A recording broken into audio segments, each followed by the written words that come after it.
ವೀಕ್ಷಕರ, ವಿಜಯನಗರ ಜಿಲ್ಲೆ ಹೊಸಪೇಟೆ ತಾಲೂಕು ಮರಿಯಮ್ಮನಹಳ್ಳಿ ಪೊಲೀಸ್ ಠಾಣೆಯಲ್ಲಿ ಸಾರ್ವಜನಿಕ ಜನಸ್ನೇಹಿ ಸಹೃದಯದ ಅಧಿಕಾರಿ ಎಂದೇ ಖ್ಯಾತಿ ಪಡೆದಿರುವ ಎಲ್ ರಾಮಕೃಷ್ಣ ನಾಯಕರವರು ಅಸಿಸ್ಟೆಂಟ್ ಸಬ್ ಇನ್ಸ್ಪೆಕ್ಟರ್ ಹುದ್ದೆಯಿಂದ ತನಿಖಾ ದಳದ ಪೊಲೀಸ್ ಸಬ್ ಇನ್ಸ್ಪೆಕ್ಟರ್ ಆಗಿ ಮುಂಬಡ್ತಿ ಹೊಂದಿದ್ದಾರೆ. ಅವರು ಗರುಡ ನ್ಯೂಸ್ ಜೊತೆ ಮಾತನಾಡಿ ಅವರ ವೃತ್ತಿ ಜೀವನದ ಅನುಭವ ಮತ್ತು ಸಂತೋಷವನ್ನು ವ್ಯಕ್ತಪಡಿಸಿದ್ದಾರೆ. ಈ ಸಂದರ್ಭದಲ್ಲಿ ಸ್ಥಳೀಯ ಮುಖಂಡರು ಮತ್ತು ಜಿಲ್ಲಾ ಪಂಚಾಯತ್ ಮಾಜಿ ಸದಸ್ಯರಾದ ಎಲ್ ಮಂಜುನಾಥ್, ಪಟ್ಟಣ ಪಂಚಾಯತಿ ಸದಸ್ಯರಾದ ಕೆ ಬೆಣಕಲ್ ಭಾಷಾ, ದಲಿತ ಮುಖಂಡರಾದ ಮಹಾಂತೇಶ್, ಎಲ್ ಕೃಷ್ಣಪ್ಪ, ಅಂಬಣ್ಣ ಇತರರು ಸನ್ಮಾನಿಸಿ ಶುಭ ಕೋರಿದರು.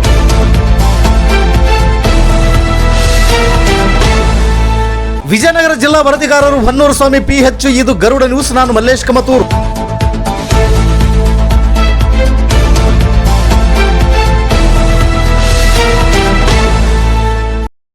ಬಡ್ತಿ ಬಂದಿದೆ, ಇದ್ರ ಬಗ್ಗೆ ಒಂದು ಅಭಿಪ್ರಾಯ ಏನು ಸರ್? ಈಗ ಹೆಂಗೆ ಅನಿಸ್ತಾ ಇದೆ ನಿಮಗೆ? ನಾನು ಪ್ರಥಮವಾಗಿ ಪತ್ರಿಕಾ ಮಿತ್ರರಿಗೆ ಮತ್ತು ನಮ್ಮ ಆಪ್ತೆಯ ಸ್ನೇಹಿತರಿಗೆ ಧನ್ಯವಾದಗಳನ್ನು ಹೇಳಲಿಕ್ಕೆ ಇಷ್ಟಪಡ್ತೀನಿ. ಈಗ ನನಗೆ ASI ಹುದ್ದೆಯಿಂದ 6 ವರ್ಷ ಮೇಲ್ಪಟ್ಟು ನಾನು ಸೇವೆ ಸಲ್ಲಿಸಿದ್ದೀನಿ ಮರಿಯಮ್ಮನಹಳ್ಳಿಯಲ್ಲಿ. ನಂತರ ಈಗ ನನಗೆ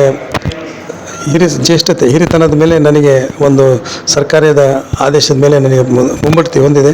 ಈ ಸಂತೋಷನ ನಮ್ಮ ಸ್ನೇಹಿತರಿಗಾಗಿ ಮತ್ತು ನಮ್ಮ ಮರಿಯಮ್ಮನಹಳ್ಳಿ ಶ್ರೀ ನಾಣಿಕೆ ಆಂಜನೇಯ ಸ್ವಾಮಿ ಅವರಿಗೆ ಅರ್ಪಣೆ ಮಾಡಲಿಕ್ಕೆ ಬಯಸ್ತೀನಿ. ಮತ್ತು ಈ ಸಂದರ್ಭದಲ್ಲಿ ನಾನು ಸಾರ್ವಜನಿಕವಾಗಿ ಎಲ್ಲರ ಹತ್ರನೂ ಒಳ್ಳೆಯ ಪ್ರೀತಿ ವಿಶ್ವಾಸ ಇಟ್ಟುಕೊಂಡು ಅವರ ಒಂದು ಸಮಸ್ಯೆಗಳಿಗೆ ನನ್ನದೇ ಆದ ಒಂದು ಕಾರ್ಯಶೈಲಿಯಲ್ಲಿ ಅವರಿಗೆ ಅನುವು ಮಾಡಿ ಅವರಿಗೆ ಒಂದು ಮನಸ್ಸಿಗೆ ಸಮಾಧಾನ ಆಗುವಂಥ ಕೆಲಸ ಮಾಡಬೇಕು ಅಂತ ನನ್ನ ಆಸೆ ಇಟ್ಕೊಂಡಿದ್ದೀನಿ.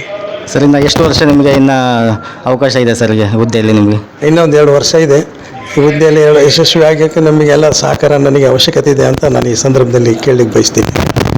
ಧನ್ಯವಾದಗಳು ಸರ್. ಇನ್ನಷ್ಟು ನೀವು ಎಲ್ಲ ಜನಗಳಿಗೆ, ಬಡ ಜನಗಳಿಗೆ, ಎಲ್ಲ ವರ್ಗದವರಿಗೆ ಯಶಸ್ವಿಯಾಗಿ ಕಾರ್ಯನಿರ್ವಹಿಸಿದೆ ಎಂದು ಗರುಡ ನ್ಯೂಸ್ ಮೂಲಕ ಆಶಿಸ್ತೇವೆ ಸರ್. ಧನ್ಯವಾದ. ನಿಮಗೂ ಧನ್ಯವಾದಗಳು. ನಿಮ್ಮ ಸಹಕಾರ ನಮಗೆ ಸದಾ ಇರಲಿ. ಪೊಲೀಸ್ ಇಲಾಖೆ ನಿಮಗೆ ಯಾವತ್ತು ಸಹಕಾರಿಯಾಗಿರುತ್ತೆ. ನಿಮ್ಮ ಸಹಕಾರ ನಮಗೆ ಸ್ಫೂರ್ತಿಯಾಗಿರುತ್ತೆ ಅಂತ ನಾನು ಬಯಸ್ತೀನಿ. ಓಕೆ ಸರ್, ಧನ್ಯವಾದಗಳು ಸರ್.